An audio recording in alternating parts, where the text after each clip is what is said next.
come on up here for a second. It's a citizen initiative to... Oh, start over, because some people didn't hear you. Okay.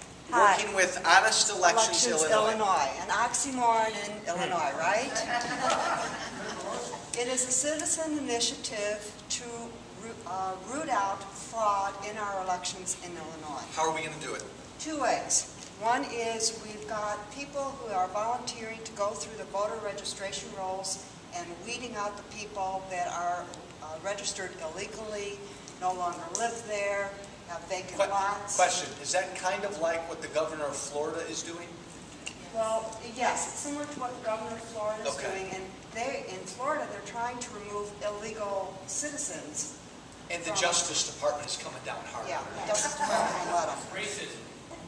So that's the one thing that we're doing, and going through the voter registration rolls, you can do from your computer at home 24/7, and you don't have to talk to anybody.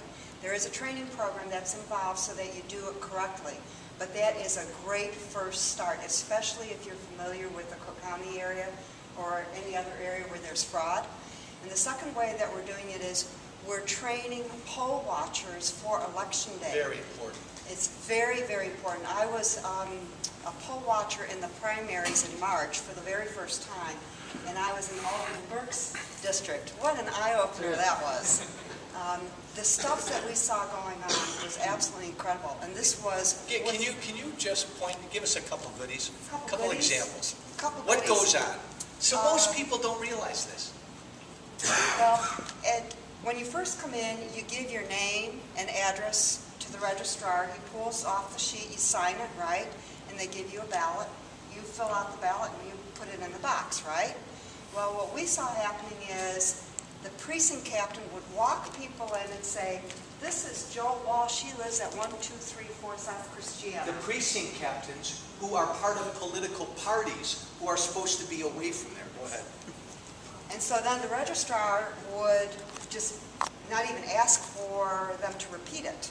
Sometimes the person would come in and stumble over their name, and then the registrar would say, oh, do you live at this address? And then the person would say yes. So that's a couple different ways that the fraud occurred. They also have, the Democratic Party is very, very organized. It's called a machine for a reason, and I saw it in action that day. As soon as we walked in the door as poll watchers, there was a flurry of activity because they had never had poll watchers there before. And there were supposed to be Republican judges and Democrat judges, where all the Republican judges were also Democrats. Because the one Republican judge, as soon as we walked in the door, he was on 2 phones. He had a clamshell and an iPhone. He's talking on one and texting on another. And then an hour later, several cars pull up right out in front. They get out. They all conference with the precinct captain, and then they all get back in their cars and they go off. And point. So remember, there's supposed to be a Republican judge and a Democrat judge at each voting place. In Chicago, all the Republican judges are Democrats. Yeah. Darn near all. But what struck me is that these people's livelihoods, their jobs, depend on getting their people elected or keeping them in power. If Alderman Burke loses, if all Congressman, whichever one, Madigan, yeah, they're all out of jobs. So they have a lot at stake, and they're going to do whatever it takes to keep their guys in power. So there are some things like the machines have tapes on them at the beginning of the day, and the machines should be zeroed out. So if the tapes are tampered with, or if there are ballots that are already in the box before the precinct's open, there are all kinds of things like that. So our group is recruiting and training poll watchers for Election Day. And I will tell you this, whether or not you see anything amiss, just the mere presence of a poll watcher there will keep them a lot more honest. There's a lot that they will not be able to do simply because you're there, and we're going to be doing that training. Our website is honestelectionsillinois.com. Write that down. honestelectionsillinois.com. So if you, and we need people... What a great setup. I had no idea. I was just out walking for you. Hey! HonestElectionsIllinois.com. But even if you do not like to talk to people or you're uncomfortable doing that, we need to build an organizational structure too. So we need people who are willing to make copies, people who are willing to make phone calls to Rotaries to set up these recruiting presentations. So whatever you're good at, you just give us a holler and we'll find a job for you.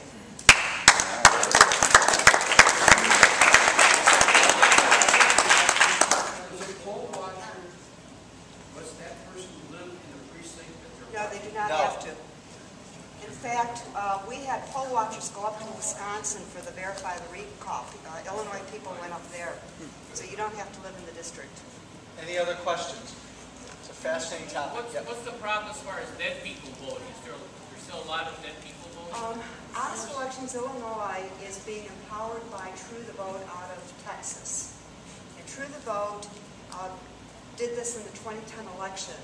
And from what they learned, they are now exporting their experience to 32 different states to help combat election fraud. So what they've already done for us here in Illinois is they've already gone through the dead registration rolls. They've already cleaned that up for us, so we don't even have to touch that.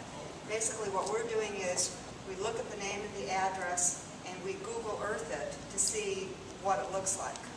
So if it's a vacant storefront or an empty pond, then that's something you tag, you give it to your coordinator, and then they take it to the county officials who are supposed to purge that. Is Obama's organization Acorn, are they still creating fraud by having Mickey Mouse vote 100 times? Well, I think they're called Project Vote now. And they're also called, I think, Election Integrity Ballot or something like that.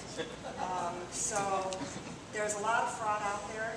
At one time, I think they were paying people based on the number of registrations they brought in. Look, the first step in all of this is putting sunlight on it. Because the other side, they live on this stuff. And just exposing some of this stuff is wonderful. And look at all the heck the governor of Florida is getting just for trying to clean up his voting.